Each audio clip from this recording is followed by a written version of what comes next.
Bonjour à toutes et à tous. Bienvenue dans la Tribune de l'Info, votre rendez-vous d'enquête et de grands reportages. Depuis plus d'un an, la crise que nous connaissons a complètement saturé l'espace médiatique. C'est pourquoi, avec notre équipe, nous avons pris le parti de revenir sur l'actualité parallèle, celle qui n'a presque pas été dite et qui pourtant a transformé notre monde, celle qui s'est glissée dans les petites colonnes des journaux alors qu'elle aurait pu en faire la une. Cette semaine, nous vous parlons d'une institution pour le moins déconcertante et pour cause, le syndicat des robots. C'est le nom de cet organisme d'un nouvel ordre, chargé de défendre les intelligences artificielles, les robots et autres machines pensantes utilisées dans les entreprises européennes. Installé à Bruxelles, soutenu par l'Union européenne, ce syndicat très particulier a de quoi intriguer, c'est le moins qu'on puisse dire. Alors, qu'est-ce que ce syndicat des robots ? Comment fonctionne-t-il ? Que cache cette appellation ? S'agit-il d'une avancée sociale ou devrait-on au contraire s'en méfier ? Ce sont les questions que s'est posée Marlène Dulepré et que nous vous présentons cette semaine dans une série de 5 entretiens exclusifs. Le syndicat des robots. Une enquête signée Marlène Dulepré pour la Tribune de l'Info. Le quoi ? Le syndicat des robots ? Non, pas du tout. Je ne sais pas. Sur le bout des doigts, non. Enfin, j'ai entendu par les journaux, là. Le syndicat des robots ? Plus ou moins. Non, je ne connais pas. Non. Le syndicat des robots. À peu près. Jamais entendu parler. Non, je connais pas du tout en fait. Voilà. Une fois qu'on a entendu son nom, il reste dans la tête comme un slogan bien rodé. Une institution jusqu'alors inconnue qui d'un coup devient une évidence. On l'appelle le syndicat des robots. Un syndicat qui serait né d'un partenariat entre hommes et machines dotées d'intelligence. Voici l'histoire d'un syndicat qui entend défendre les intérêts des robots. Mais au fait, contre quoi un robot peut-il être défendu ? Y a-t-il une différence entre les robots, les machines ou encore les réseaux informatiques ? Que dit la création d'un syndicat pour robots sur l'état de notre monde ? Ces questions, je les ai posées aux 5 protagonistes de cette enquête. À travers la parole de chefs d'entreprise, de syndicalistes, de travailleurs et même de robots, je suis entrée dans les coulisses d'un monde robotisé qui m'était jusqu'alors inconnu. Dans ce reportage, je vous guide vers un futur bien plus proche que prévu. Je suis à Bruxelles, au Square Ambiorix, à quelques rues de l'ancien siège de l'Union européenne. Au coin de la place, il y a un grand bâtiment qui doit dater du XXe siècle. Et c'est là-bas que nous avons rendez-vous avec Luc Laurent, administrateur général bien humain du syndicat des robots. Bonjour. Bonjour, j'ai rendez-vous avec monsieur Luc Laurent. Oui, veuillez passer par ici. Oui, voilà. Merci beaucoup. Scanner biométrique, reconnaissance de l'iris et du visage, empreinte digitale. C'est clair, ici, on ne joue pas avec la sécurité. Après une série de vérifications, je monte sous bonne garde au 4e étage où nous avons convenu d'enregistrer l'interview. D'après son profil Facebook, Luc Laurent est entré en fonction au syndicat des robots il y a 1 an. Il aime la natation, le cinéma, les bons restaurants, bref, des activités tout à fait humaines. Je découvre un homme au sourire élégant, plus petit que sur son profil, avec de grands yeux bleus. Luc Laurent, bonjour. Bonjour. Et merci de nous ouvrir vos portes. Mais avec plaisir. Merci à vous de m'avoir contacté. Est-ce que vous pourriez vous présenter pour les auditeurs et les auditrices qui ne vous connaissent peut-être pas encore ? Je m'appelle Luc Laurent et je suis administrateur général du syndicat des robots. Oui, c'est ça. Donc on en parlait en off juste avant de débuter l'interview. La première chose qu'on remarque ici, c'est l'important système de sécurité. Donc, il y a un scanner biométrique, il y a des agents de sécurité qui sont armés à l'entrée. C'est un dispositif assez impressionnant quand même. Oui, c'est vrai que ça peut paraître un peu impressionnant. Mais vous savez, malheureusement, les travailleurs robotisés aujourd'hui n'ont pas que des alliés. La robophobie et la technophobie sont malheureusement devenues monnaie courante. Oui, mais... qu'est-ce que c'est un robot tel que vous le défendez ici ? Est-ce que c'est un bras mécanique, une intelligence artificielle, une photocopieuse ? Enfin, je caricature exprès, mais... Oui, je comprends bien.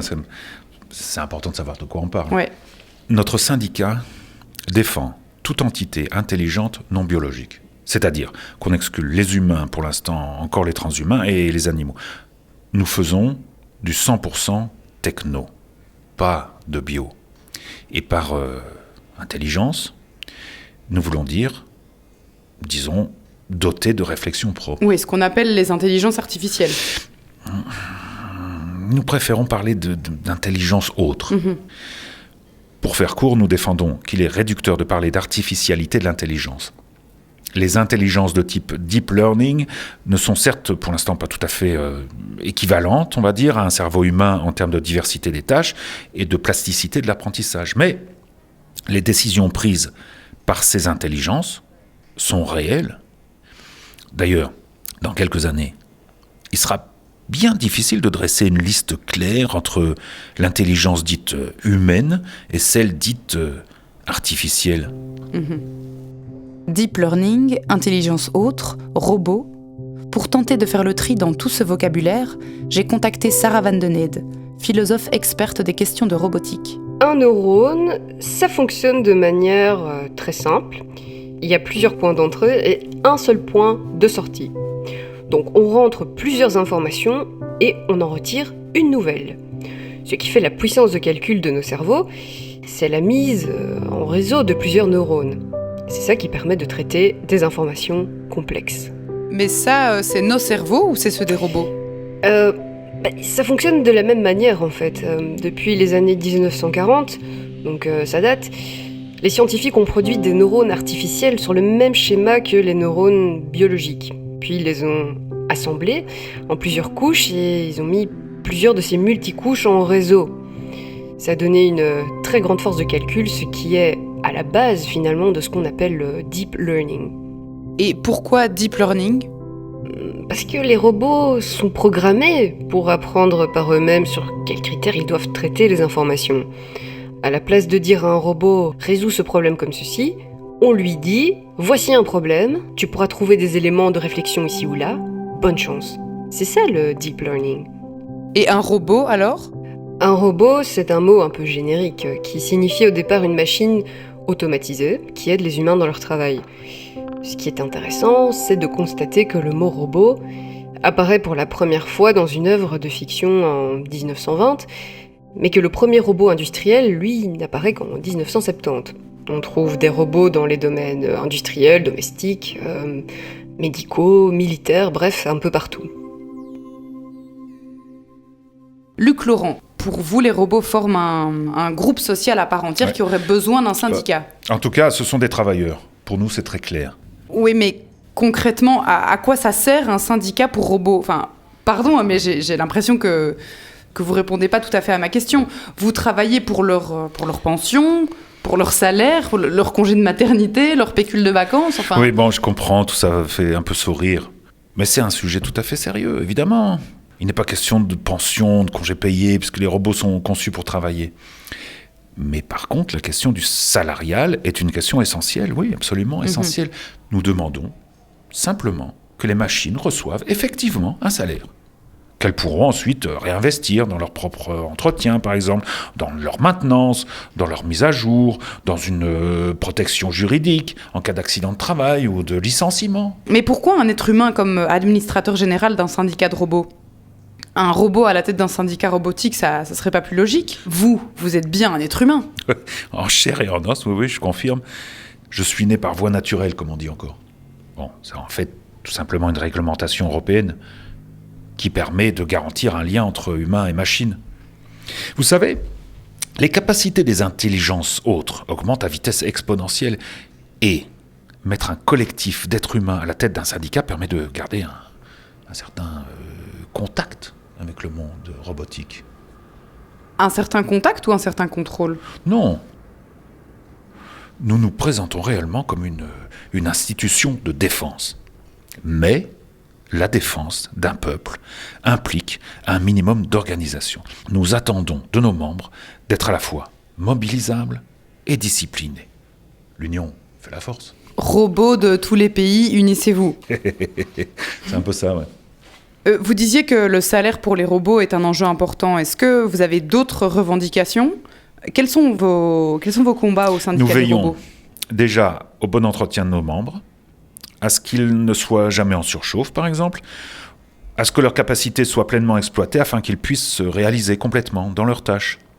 Bon, concrètement, nous récoltons tout un ensemble de données via nos robots affiliés et en cas de non-respect des accords européens sur la santé biomécanique, nous faisons pression. Une grève robotique, c'est un scénario envisageable ? Encore une fois, il faut bien comprendre de quoi on parle. La grève n'a jamais été un but en soi, mais un moyen d'établir un rapport de force. Mais un rapport de force contre le patronat ou contre l'ensemble des êtres humains ? Vous comprenez, c'est là que la politique de votre syndicat, elle peut paraître obscure. Les robots, est-ce qu'ils mettent tous les humains sur le même bateau ? Écoutez, les robots veulent aujourd'hui des droits de travail et donc des conditions d'existence correctes, c'est tout.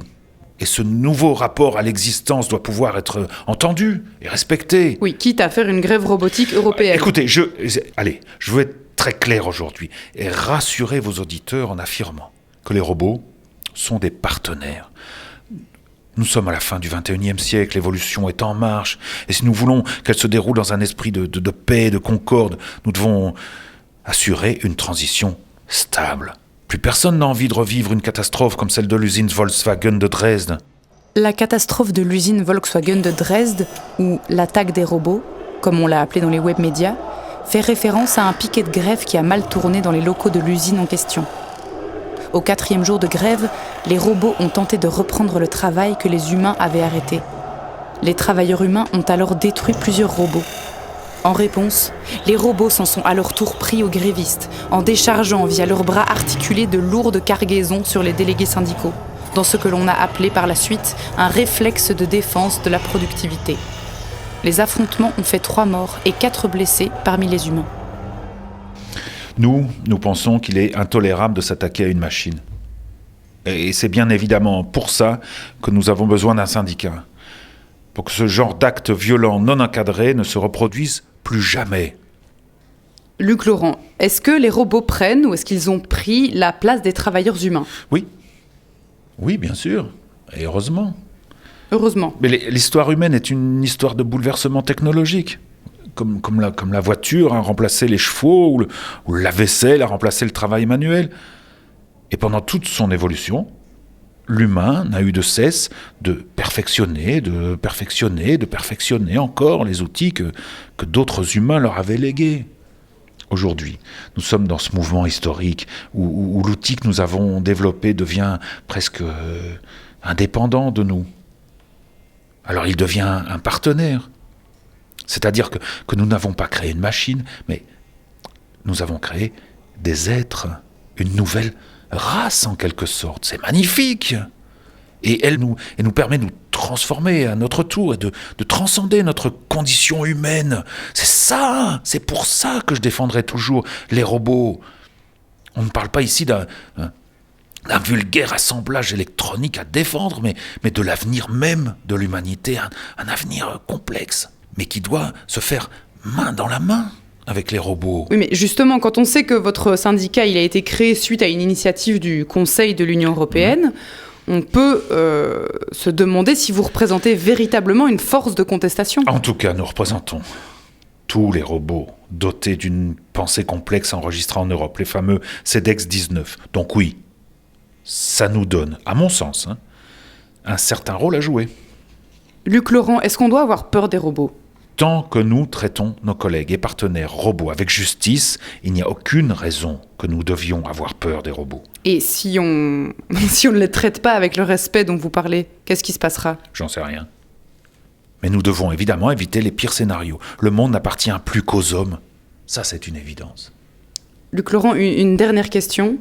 Je vous en prie. D'après vous, la défense des robots va-t-elle mettre à mal la défense des êtres humains ? Encore une fois, si un robot est plus compétent qu'un humain, c'est parce qu'on l'a voulu ainsi. Et pour le reste, c'est plutôt à un syndicat humain que vous devez poser la question. Moi, j'ai pas de réponse à cette question. Les enjeux sociétaux, politiques, économiques, culturels et philosophiques que vient questionner la création du syndicat des robots donnent le vertige, mais ouvrent également un incroyable terrain d'investigation. Dans le prochain épisode de cette série documentaire, je me rendrai au cœur du syndicat des robots, au service des opérations, pour tenter d'en comprendre le fonctionnement concret. J'y verrai peut-être si les rouages du syndicat des robots sont bien huilés et si le cybersyndicalisme a de beaux jours devant lui. Le syndicat des robots, une idée originale de Marc Wathieu. Maxime Wathieu, réalisation, prise de son, mixage, musique et écriture. Patrick Michel, écriture, réalisation et mise en scène. Avec dans cet épisode, Éric de Stark, Pauline Desmarais, Xavier Lukomski et Bernadette, ainsi que Olivier Cox, Marie-Christine De Villers et Alain Baume pour le micro-trottoir. Voix off de ce générique par Juliette Wathieu. Le syndicat des robots est produit par XY Zèbre en coproduction avec Freaksville Publishing et avec le soutien du Fonds d'aide à la création radiophonique.